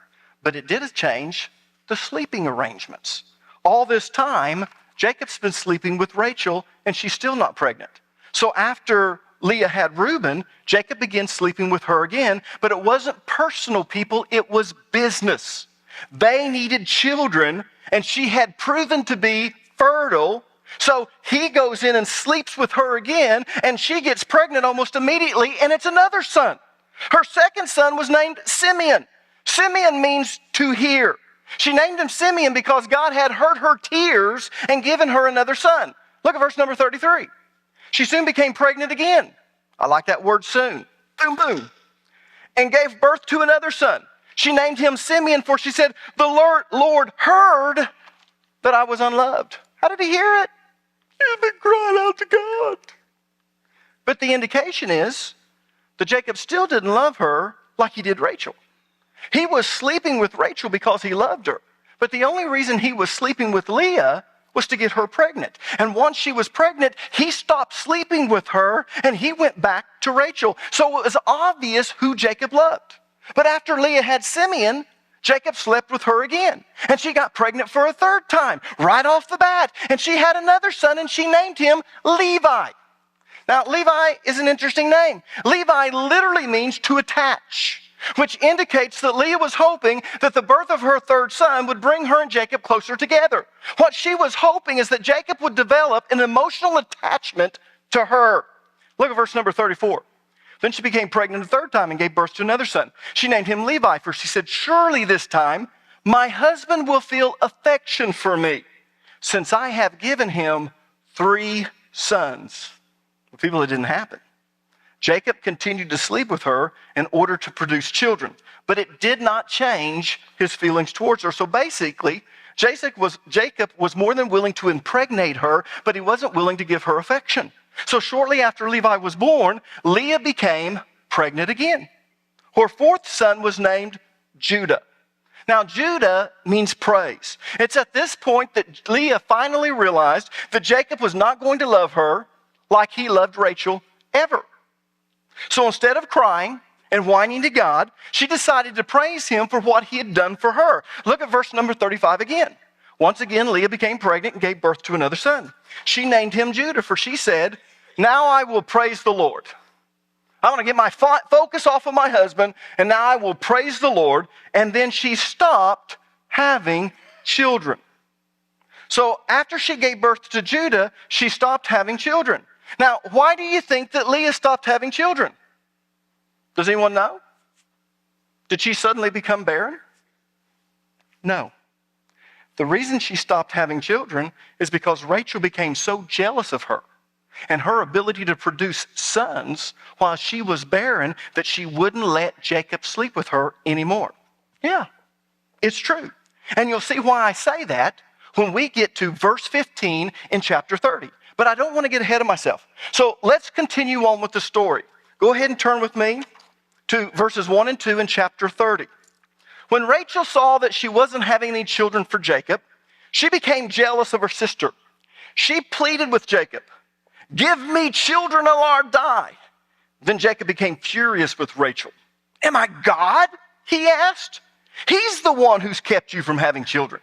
Now, again, you need to understand that in that culture at that time, a woman's value to the family was based upon her ability to produce children.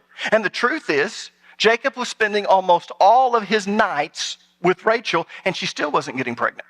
She was barren. And the only time that he slept with Leah was when he wanted to impregnate her, and she got pregnant almost immediately every time, 1 son right after another. Now, I have already told you that Leah had 6 sons in a period of about 7 years. So she was popping out the boys right and left. And now, and let me show you, if you don't mind, how I know that. Joseph was Jacob's 11th son.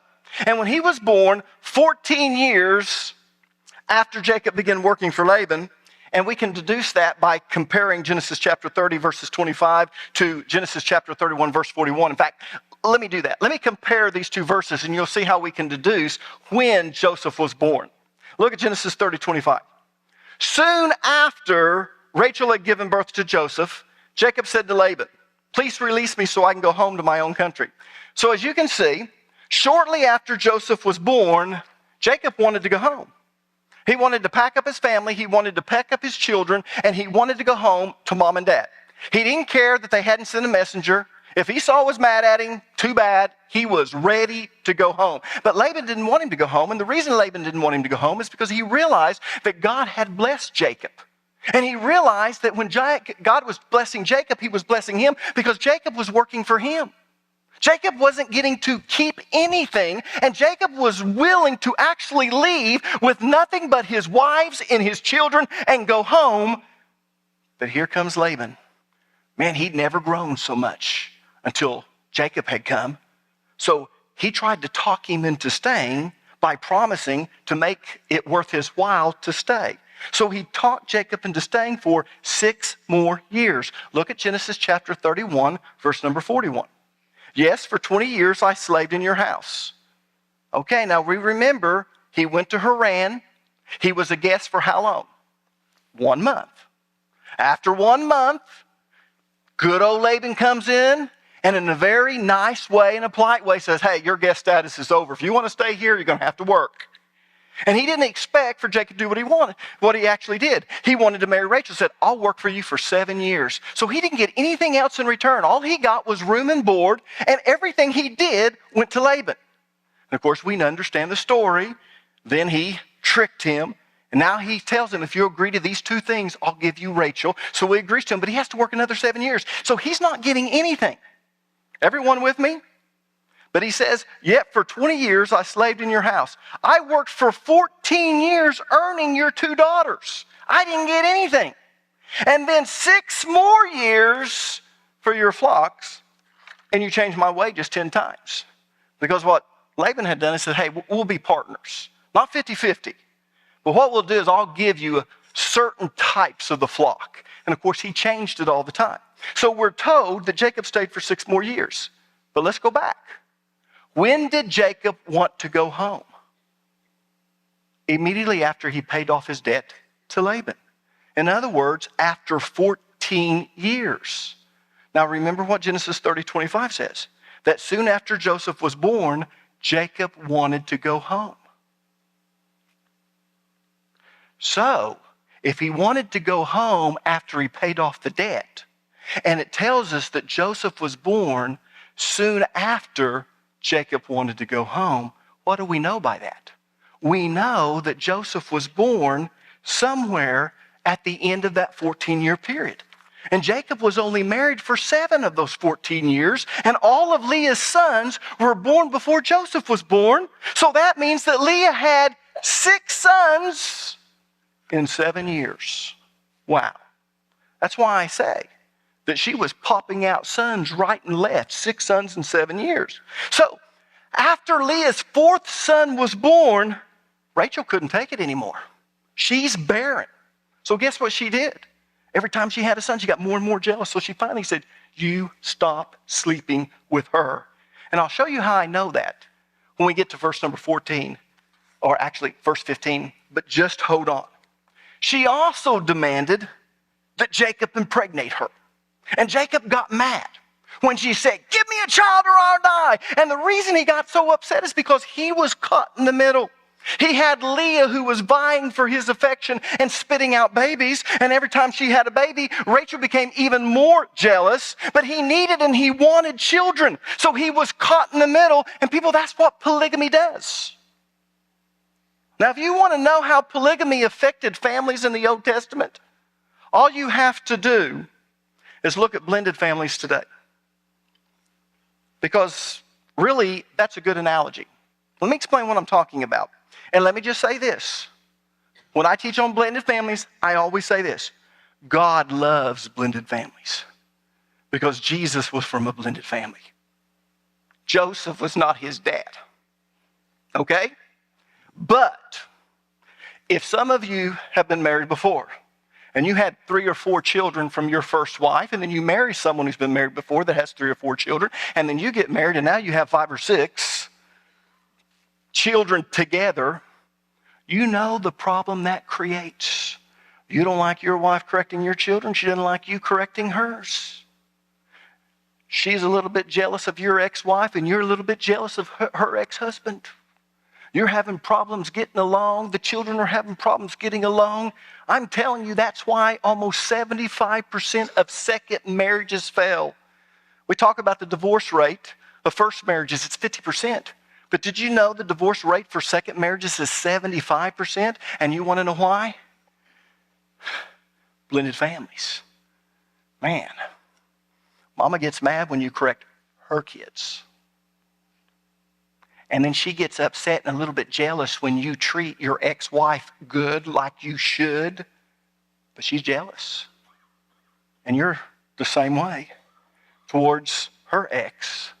And so you can see the analogy that's there. So here you've got 2 sisters. And let me tell you, the jealousy is unbelievable. And so all of a sudden you've got Jacob who's caught in the middle of all of this. So when Rachel demanded that he impregnate her, he blew up. He started pointing to the fact that it wasn't his fault that she couldn't get pregnant. It's very obvious that I'm not shooting blanks. Look at Leah. Don't blame me. I'm not the one that has the problem here. And he told her in no uncertain terms that the only one who could open her womb was God, and he was not God. So if you're going to make demands like that, then you go to God. Get off my back. Read the story. That's what's happening. But from that point on, Jacob stopped sleeping with Leah. Why? Because it just wasn't worth it. The only reason he'd been sleeping with her in the first place was to produce children. But now every time he slept with her and she got pregnant, Rachel got even more and more jealous. So he stopped sleeping with Leah because it just wasn't worth it. Rachel was making his life hell. Now eventually, Rachel started feeling guilty about how her decision had affected their family because she understood that families needed children. They were a means to prosperity, but she was still jealous of Leah, her sister, and she did not want Jacob sleeping with her. She did not want Jacob impregnating her. So she decided to give her handmaiden to Jacob as a concubine. Hey, here's a compromise. I know we need children. Here's my handmaiden, Bilhah, and you can produce children through her. And plus, since she is a handmaiden and she's going to be a concubine, the children would be seen as Rachel's. Look with me, if you would, in verses number 3 through 8. Then Rachel told him, take my maid, Bilhah, and sleep with her. She will bear children for me. And through her, I can have a family too. This is what it's all over, people. Leah's having this family, and I'm not. So Rachel gave her servant Bilhah to Jacob as a wife, and he slept with her. Bilhah became pregnant and presented him with a son. Bilhah didn't name the son. Look at verse 6. Rachel named him Dan, for she said, God has vindicated me. He has heard my request and given me a son. Then Bilhah became pregnant again and gave Jacob a second son. Rachel named him Naphtali. We always said Naphtali until I went to Israel my third time, and the guide there was named Naphtali. I said, well, we always pronounce it Naphtali. He said, you're Americans.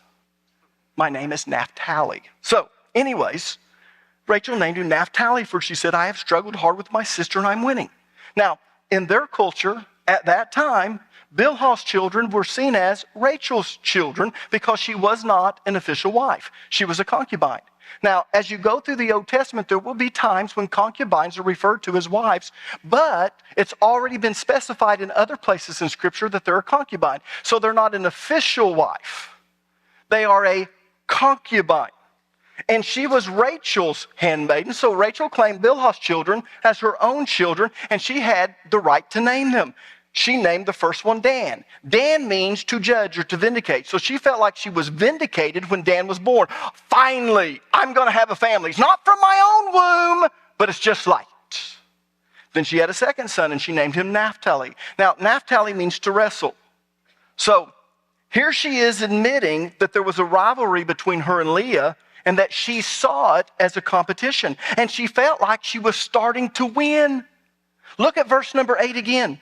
Rachel named him Naphtali, for she said, I have struggled hard with my sister, and I'm winning. Can you see this? I'm not making this up, people. This is what's happening inside of Jacob's family. People, that must have been a bad situation, and it was. Verse 9. Meanwhile, Leah realized that she wasn't getting pregnant anymore, so she took her servant Zilpah and gave her to Jacob as a wife. In other words, she realized that she wasn't going to get pregnant anymore. Why? Because she came to the realization that Jacob wasn't going to sleep with her anymore because of Rachel. So she took her handmaiden and gave her to Jacob to produce children because she realized the problem wasn't in having children. The problem was that she was having children and Rachel couldn't stand that. So for the good of the family, she said, I know you won't let him sleep with me, so here's my handmaiden, sleep with her. We need children. And so, of course, she produced children. She had 2 sons, Gad, which means good fortune. And again, she didn't get to name them. Who did? Leah. Leah named the first one Gad, which means good fortune, and she named the second one Asher, which means happiness, which indicates that Leah had learned how to rise above her circumstances. In other words, she'd learned how to have a positive perspective on life. She'd learned how to focus on the things that God had given her and not on the things that she didn't have, like the affection of her husband. Let me tell you something. Leah is the type of woman that you want to pattern your life after, women. In the end, who is Jacob buried by? Rachel or Leah? Leah. In the end, she wins him over because when beauty fades, and beauty does fade, all you have left is character. And Leah had character. And by the time she got to Gad and Asher, and by the time she lovingly said, okay, I understand, Rachel has a problem with me. Can't have any more children, but we need children. So she said, go ahead. And she's happy. She sees Gad as good fortune, perfect attitude. Now, I told you, and I've been saying, that the reason Leah stopped getting pregnant was because Rachel wouldn't let Jacob sleep with her. So let me explain how I know that for a fact. That's not my opinion. That's not what I believe, but you can think differently. I know that for a fact. And let me show you how I know. It all has to do with exegesis. Look with me, if you would, in verses 14 through 16. During the wheat harvest, Reuben went out into the fields and found some mandrake plants. Let me stop right here and just ask a question, then we'll go on. How old do you think Reuben was when he found these mandrake plants? Throw out some numbers. How old? 7? Keep going. How many of you think of him as being a man? Young man, teenager. Let's keep going. During the wheat harvest, Reuben went out into the fields and found some mandrake plants, which he brought to his mother Leah. Rachel said to Leah, please give me some of your son's mandrakes. But she said to her, wasn't it enough that you took away my husband? Will you take my son's mandrakes too? Very well, Rachel said. He can sleep with you tonight in return for your son's mandrakes. So when Jacob came in from the fields that evening, Leah went out to meet him. You must sleep with me, she said. I have hired you with my son's mandrakes. So he slept with her that night. Now, Reuben was approximately 5 years old when this happened. And like most little kids, when he saw flowers, he picked some to take to his mother's. Because you see, mandrakes have these pretty little blue flowers on them. So he's out on the wheat harvest. He's probably gone with Dad and some of the others. And, you know, they're trying to teach him to be a hard worker. But like most little kids, he's wandering off and he sees flowers. And they're pretty. And he loves Mama. So he picks up these mandrakes. And he's bringing them home to Mom. Now, mandrakes produce a type of fruit that looks like a small apple. And in those days, it was believed to be an aphrodisiac. And it was also believed to increase fertility. So Rachel, who's barren, sees Reuben coming home and presenting these mandrakes to Leah, and she wants them because they're an aphrodisiac. In fact, it's kind of interesting. Read the book of Song of Solomon and how mandrakes is used in that book. And so she sees that, and she also realizes it increases fertility, so she wants those. Now you have to understand something. Rachel has treated Leah like crap. Look at verse 15. But she said to her, wasn't it enough that you took away my husband? Now I want you to underline that phrase. Took away my husband. People, that is a Hebraism. It's a figure of speech. It means you won't let him sleep with me. You see, in their culture, having sex with your spouse was considered a covenant obligation and a covenant right in marriage. Let me say that again. In their culture, having sex with your spouse was considered to be a covenant obligation and a covenant right within marriage. And let me go a little bit further. I'm going to shock some of you. And the Bible teaches that also. Let me just tell you something about sex. Sex is a covenant right within marriage. And you are obligated to sexually fulfill your spouse from the biblical perspective. It's true. It's what the Bible teaches. In fact, let me show you something interesting. Turn with me, if you would, to the book of Exodus, chapter 21, verse number 10. If a man who is married to a wife takes another wife for himself, he must not neglect the rights of the first wife to food, clothing, and sexual intimacy. Now, does this fit Rachel and Leah? Yes, this is the law that's written several centuries later, but much of it is based upon that culture and that custom of the time, but it is God's will. And notice that in the Torah, in Exodus chapter 21, verse number 10, it says if a man marries another woman, in other words, he has a wife, but he marries another wife because it's a polygamous society. This is exactly what you had with Leah and Rachel. He married Leah. Not by choice, he'd been tricked into it, but then he has another wife, which is Rachel. Notice what it says. He must not neglect the rights. People, these are rights. Food, clothing, and sexual intimacy. In other words, you cannot stop sleeping with your first wife. Under the marriage covenant, she has a right to have sex with you. Now, this is the NLT. I could show you every other translation, but I'll just show you one other translation. Look with me in New American Standards. Notice how it translates this. If he takes to himself another woman, he may not reduce her food, her clothing, or what? Her conjugal rights. If I ever got arrested for something, went to prison, please send me to a place that you have conjugal rights. But anyways. Yeah. You can't do what?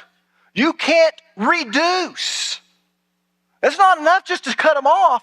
You can't reduce conjugal rights. Now, here's what's interesting. Oh, that's Old Testament. What do you think Paul was basing 1 Corinthians chapter 7 on? This is what Paul is talking about in 1 Corinthians 7. Turn to 1 Corinthians 7, chapter 7, verses 3 through 5. The husband should fulfill his wife's sexual needs, and the wife should fulfill her husband's needs. The wife gives authority over her body to her husband, and the husband gives authority over his body to his wife. And people, this is all in the context of sex. Do not deprive each other of sexual relations unless you both agree to refrain from sexual intimacy for a limited time. Why? So you can give yourselves more completely to prayer. In other words, if you're fasting and praying, you're denying the flesh. Afterwards, you should come together again so that Satan won't be able to tempt you because of your lack of self-control. Now, here's what's interesting. The Bible gives us what's known as progressive revelation. In other words, God will allow certain things to happen in the Old Testament that by the time he gets to the New Testament, no, you know better than that, because I've given enough revelation that by this time you know better. So in the Old Testament, God allowed this polygamous relationships to happen, but it was never his will. By the time we get to the New Testament, we understand that. There's been enough revelation that's been given. But what's interesting is Paul goes back to the book of Exodus, and it's based on this, that there's such a thing as conjugal rights. There's such a thing as marriage duties, that the purpose of marriage is to come together and become one. And let me just say this. When you get married, you have a covenant obligation to sexually fulfill your spouse frequently. You do not have a good marriage if you do not have sex on a regular and frequent basis. Now, you might not like me saying that, but let me tell you, when people have problems, it's kind of interesting. In our group, we were talking about this. When people have problems, it's usually in one of two areas: money or sex, finances or sex. Someone comes to me and they call me up and they say, "Pastor, can I come see you? I got a problem." I go home and I say, "Lisa, so-and-so's come to see me." It's either sex or money. Because it's always either sex or money. Yeah. Now, let's get back to the story. Now that we've talked about sex, you don't mind if I'm going to go 3 minutes over, do you? Yeah, everyone wants to know where we're going with this. Let's get back to the story. Leah accused Rachel of taking her husband away. That is a Hebraism. It is a figure of speech.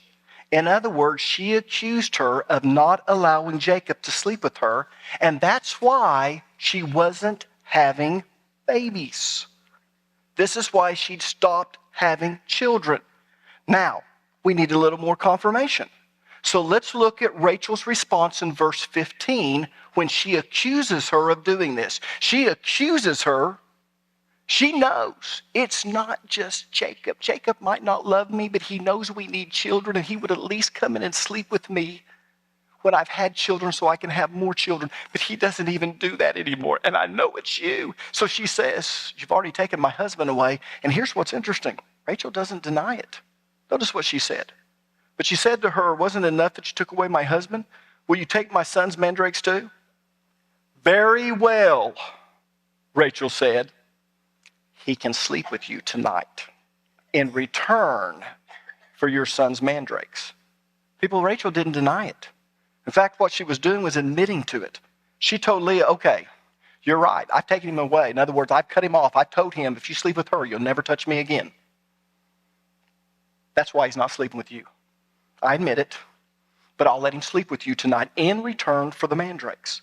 Now, notice what Leah did after Rachel agreed to let Jacob sleep with her. Look at verse 16.